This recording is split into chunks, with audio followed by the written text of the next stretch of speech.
From JBS Studios in Greater New York, this is the JBS News Update with Teisha Bader. I'm Teisha Bader with the JBS News Update for Friday, October the 8th, 2021. The case against the former president of Argentina alleging a cover-up in the 1994 bombing of a Jewish community center in Buenos Aires has been dismissed. The case was brought against Cristina Fernández de Kirchner in January of 2015 by Jewish federal prosecutor Alberto Nisman. Nisman had accused Iran of ordering the terror attack, which killed 85 people, using Lebanese terror group Hezbollah, and was planning on prosecuting a number of Iranian officials. But then de Kirchner signed a deal with Iran for a joint investigation into the attack, which Nisman said had secretly canceled any investigations into those who might be responsible in Iran, which Nisman said was a cover-up.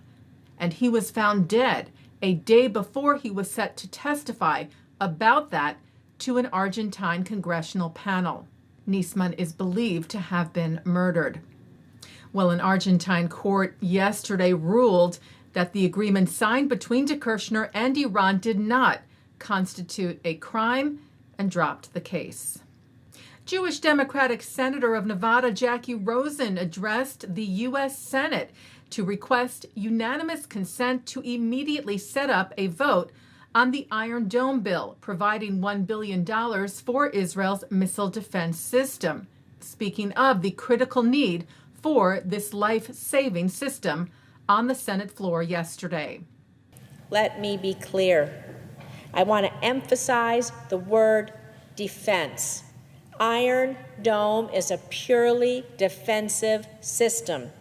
It's a shield, a miraculous shield against death and destruction, one that America should be proud to help support and has supported across both Democratic and Republican administrations and in Democratic and Republican Congresses for over a decade.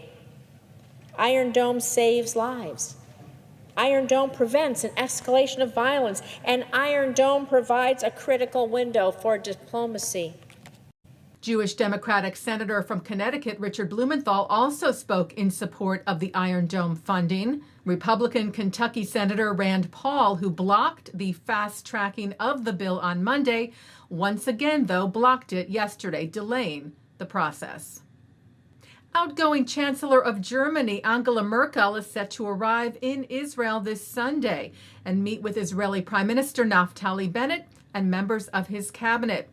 She also has plans to visit Yad Vashem, Israel's memorial to the Holocaust, as well as meet with Israeli entrepreneurs and high-tech leaders. Merkel's last visit to Israel was in 2018. A delegation from Bahrain visited Israel this week, the historical visit organized by Sharaka, a Gulf-Israeli partnership for social entrepreneurship, which included a first-of-its-kind tour of Yad Vashem, who shared the news on social media. Writing on Tuesday of the Bahraini group, they toured the Holocaust History Museum and heard about Yad Vashem's Arabic website and its efforts to engage Arabic-speaking public, including the new IHRA project, Holocaust Educational Guidelines, in Arabic.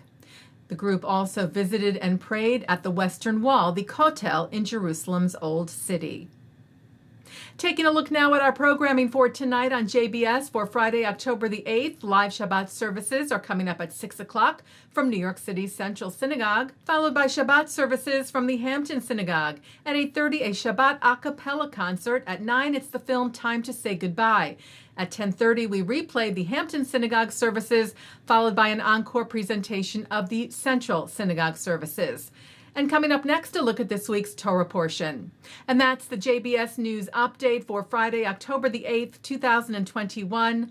I'm Teisha Bader. Stay healthy, stay well, and Shabbat Shalom.